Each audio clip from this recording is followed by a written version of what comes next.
Media stuff is new to me, and when Kathy and I first came here, we were using an overhead.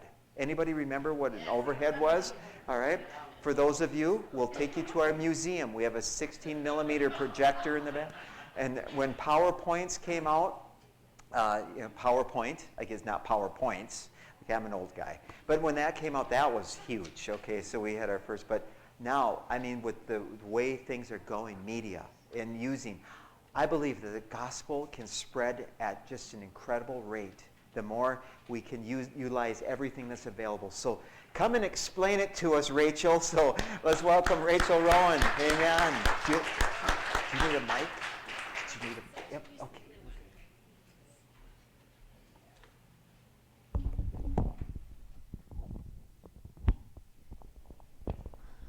All right. First, I want to say thank you for having me here. I appreciate this and this opportunity to share. I'm going to start with a word of prayer. Jesus, we just thank you for this day, and thank you that the weather has warmed up, and just ask that you speak through me and say what needs to be said to each person here. In Jesus' name, amen. All right, I want you to think of what comes to mind when you hear the word story. It could be a book, a movie, a fairy tale, or even a song. I expect to be entertained when I hear the word story, but one of my friends, when she hears the word, thinks of people's stories. So with that in mind, I'll tell you a little bit about mine. I grew up in the church and attended a Christian school. I got saved at a young age, but it wasn't until college that I really started to make my faith my own. I had attended a non-denominational church growing up, and they said they believed in the gifts of the Spirit, but I didn't really see them all that much. And the school I attended was a Baptist school. Now, if you know about Baptists, they do not believe in speaking in tongues or any of the gifts of the Spirit. And then I went to North Central, which is an Assemblies of God college. I had visited it, but it was right after classes ended, like just a couple days. So there was no visiting a chapel service. So when I got there, and North Central has chapel 5 days a week, and in every chapel service, it seemed like everyone was speaking in tongues. So it left me confused, kind of freaked out, and not really sure. So I had to dig in and learn what the Bible said and start making my faith my own. Thankfully, I lived on campus at the time and had a RA who was great, and she helped walk me through some of my questions. And yeah, so that was the beginning of making my faith my own. My first mission trip was in high school, and it was to Haiti. Haiti is a very poor country, and what still stands out in my mind several years later is the really stark contrast between the extreme poverty of most of the people, and then there were mansions built up on a hill or a mountain where it was cooler, where the really rich people lived. And just that contrast of how so many people were in poverty, and then there were these few that were up there and living with such richness. We did a VBS there in a village, and we also visited an orphanage. And that orphanage was probably where I experienced culture shock the most, because the kids were so sick. Some of them had been abandoned. There were 2-year-olds that looked no bigger than babies. So that was very challenging for me. After I graduated from North Central, I went to YWAM, Youth with a Mission, and did 3 months of training in Montana, and then went to Thailand for outreach. So I spent about 2 months in Thailand, and we taught English in the schools and worked on a goat farm, and just did some basic English with other people. So it was a great trip. It was really hard though, and definitely had culture shock there. I learned what a squatty was on that trip. Some of you know what that is. Yeah. So after YWAM, I knew I wanted to do more with missions, but wasn't sure what. Came back to the US and Minnesota and actually applied for something, but that program ended up ending and just couldn't find anything else. So I took a job and started working and have worked random jobs over the years. It wasn't until Bridging the Gap, the women's ministry in Minnesota with the Assemblies of God, sent me an email about a mission trip to Estonia that I actually went on another trip. So I then got involved with Bridging the Gap and have volunteered at conferences and other things with them, and went on a second mission trip with them to Panama, and then was at a meeting for a third mission trip when I felt God was challenging me to do more. So that's how I ended up at finding International Media Ministries, IMM, and I love the fact that they use story, because they make short films and videos and partner with other ministries to reach into different countries. So they're in Europe, Eurasia, Africa, the Middle East, and they even have a series here on Amazon Prime. It's called Lost Legacy Reclaimed and is about early Christian martyrs. So they have a presence in several different countries. I was excited about them because they use stories, and stories reach past our defenses. If you think of the story of King David being confronted by Nathan the prophet, Nathan used a story, and that's when David repented. So that's why I like them. And I have hopefully have a video clip for you to check out.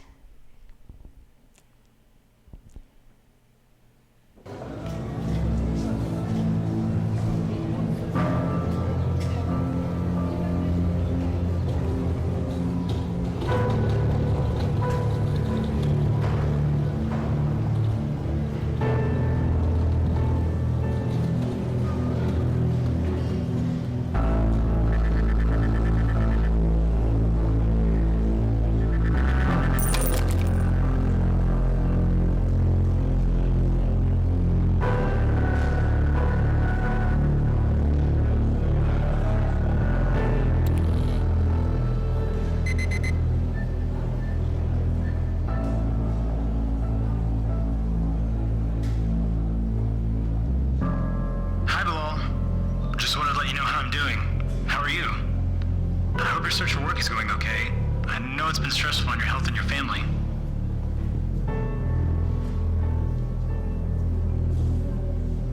But I'm calling to encourage you. I was reading the words of Jesus.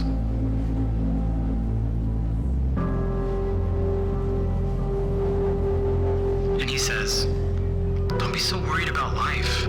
Don't worry about what you'll eat or drink. Don't worry about your body or the clothes you put on it. The birds have enough each day, and they're not stressed about finding and storing food because God provides. When I read this, I thought of you.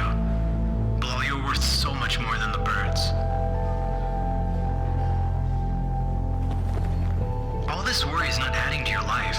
It's only taking it away. Jesus tells us, look at the lilies of the field. They're clothed in the colorful robes of a king, and yet soon those flowers will die.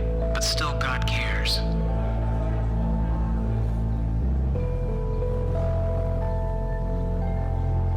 And still he cares about you so much more. Jesus tells us not to worry, but instead seek God's kingdom and leave the rest to him.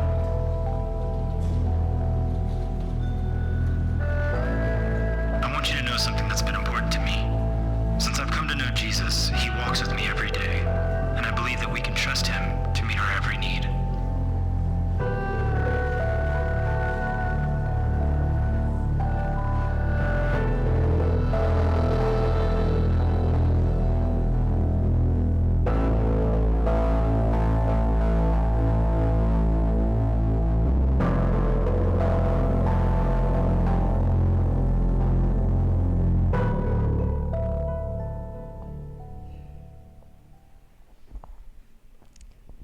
So that's one example of a video that they've done. And that's why I'm excited to go there and work with them. They're based in Madrid, Spain. And so I have more information if you're interested on the back table. So yeah, I'm excited to go. They also have a Women of the Bible series. Now, the Bible isn't the first thing that comes to my mind when I hear the word story, but it's full of people's stories, and it's God's story of reaching mankind. So today we're going to look at a story in the Bible that we can relate to our lives. If you want to put the first slide up. We're around the year 600 BC and in Jerusalem. There's an army outside the city walls. It's the Babylonian army. And they have just come from conquering an Egyptian city and are moving on to try to conquer Jerusalem. The people, I imagine, would be fearful because they don't know what will happen to them. At this time, there's a lot of the food is located outside of the city, and there are stories of different armies that were smaller than Babylon that scholars tell that when they went to attack a city, they didn't even try to breach the walls or fight. Instead, they threatened the fruit trees that were outside the city. And many cities would surrender at that point because they knew that was their main source of food, and it would take years to grow more fruit trees. So that's the setting that the book of Daniel opens with.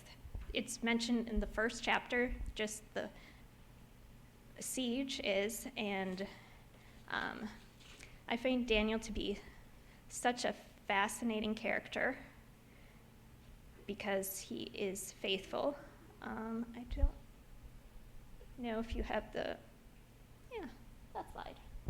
So faithful means steadfast in affection or allegiance, loyal, firm in adherence to promises or an observance of duty given with strong assurance, true to facts, to a standard, or to an original.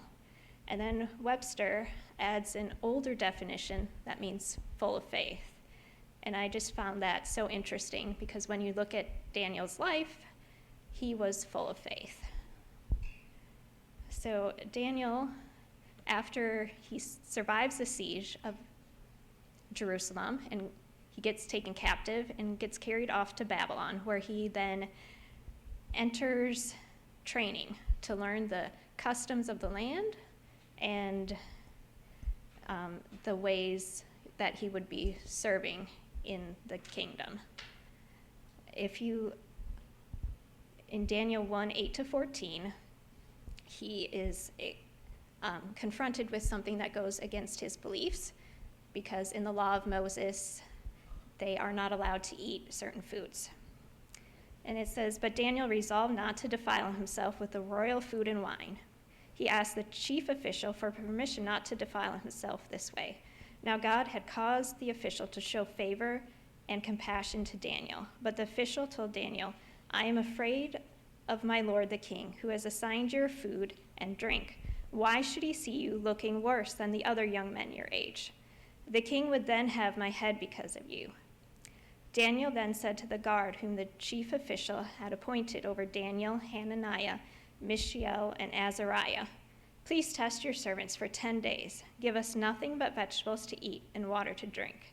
Then compare our appearance with that of the young men who eat royal food, and treat your servants in accordance with what you see.' So he agreed to this and tested them for 10 days. What stood out to me in this was even the official was afraid of the king. The Bible doesn't say if Daniel was, but I would imagine he would have been. But yet he had the wisdom to come up with a solution that worked, and they were able to do what they needed, eat what they needed to eat. to not break the law.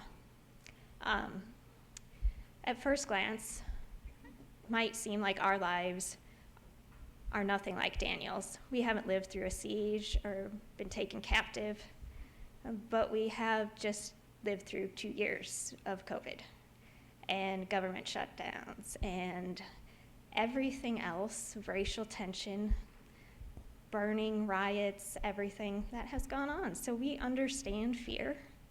We understand not knowing what our future will look like. And even the culture that was here before COVID is gone, and we have to adjust to what is here now. So in that respect, we understand we can relate some, and we have to be able to move forward. And this might look like Daniel had to stand up for his beliefs, or we might just be faithful in doing what God has called us to do. Doesn't mean there won't be fear if God has called us to do something. I took a job. It was a job where I literally lived on the road. So I was going to fly to California, and where they were headquartered. And I had done my research. They found my resume on a Christian job website and done my research to find out that they were a legitimate company, or at least I was certain I had, until the phone call right before I was going to board the plane when I was giving them my flight information. Because then they told me they were going to pick me up in a creepy white kidnapper van. Now, this is not what you should tell someone who's about to get on a plane and fly to come work to you, because it doesn't exactly inspire confidence. I was suddenly wondering, how well have I really researched this company? I mean, I felt like God was leading me to this, but suddenly I was doubting everything and wondered what I would do when I got off the plane. What would be there? Well, turned out it was a legitimate company, and I got there and I got picked up, and it was called the creepy white kidnapper van because the windows were blacked out, because we were doing school assembly programs and we had so much equipment in the back of the vans that they didn't want them to see the equipment. But it's just wasn't the best way to start that job, because I had so many questions when I got on the plane.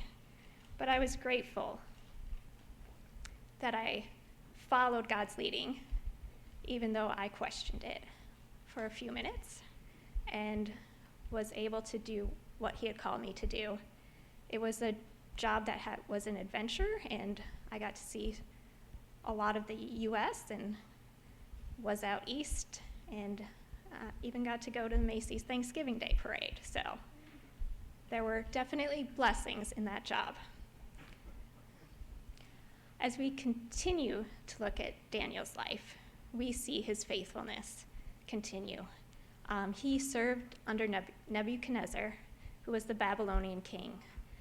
At the time, he was taken captive, and he was in a position of honor under Nebuchadnezzar and had this role with authority and was held in such high regard by the king that he could, even after interpreting a dream for him, he challenged the king to repent. And so you see him serving faithfully and being honored. But then we get to Daniel 5. And in Daniel 5, the king Belshazzar doesn't know who Daniel is. So between Nebuchadnezzar and Belshazzar, there are several different kings. 2 kings had been assassinated, and with everything going on, Daniel had lost his position of honor and authority. So in Daniel 5, Belshazzar is having a party, and he is drinking, and everything is going well, and then suddenly a hand comes and writes on the wall. And that scares them all. And in Daniel 5:10-12, it says, the queen hearing the voices of the king and his nobles, came into the banquet hall. "May the king live forever," she said. "Don't be alarmed. Don't look so pale. There is a man in your kingdom who has the spirit of holy gods in him.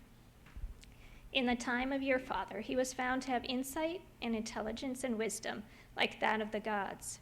Your father, King Nebuchadnezzar, appointed him chief of the magicians, enchanters, astrologers, and diviners. He did this because Daniel, who the king called Belteshazzar, was found to have a keen mind and knowledge and understanding, and also the ability to interpret dreams, explain riddles, and solve difficult problems. Call for Daniel, and he will tell you what the writing means."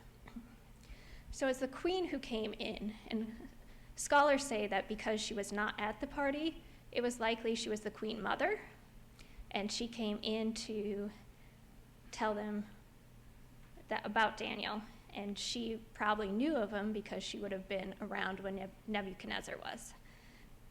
But scholars also point out that Daniel came into the feast really quickly, so they believe he was still working in the kingdom somehow. He just wasn't in the same position of authority. So that makes me wonder, how am I faithfully serving when no one notices and no one seems to care? And it can be hard. It's hard sometimes to even figure out if you're serving faithfully or if you're hiding and not stepping up to what God is asking you to do, because those are different. But I think of doing simple things as serving faithfully, even things where we don't know what happens. So I worked at Operation Christmas Child, and they used to have a warehouse in Minnesota where they would process shoeboxes. And it was a seasonal job, and it was a lot of fun. But I remember distinctly one time, one of the volunteers that I was working with came in, and she was so excited to be there because she had received a shoebox when she was a child in Ukraine.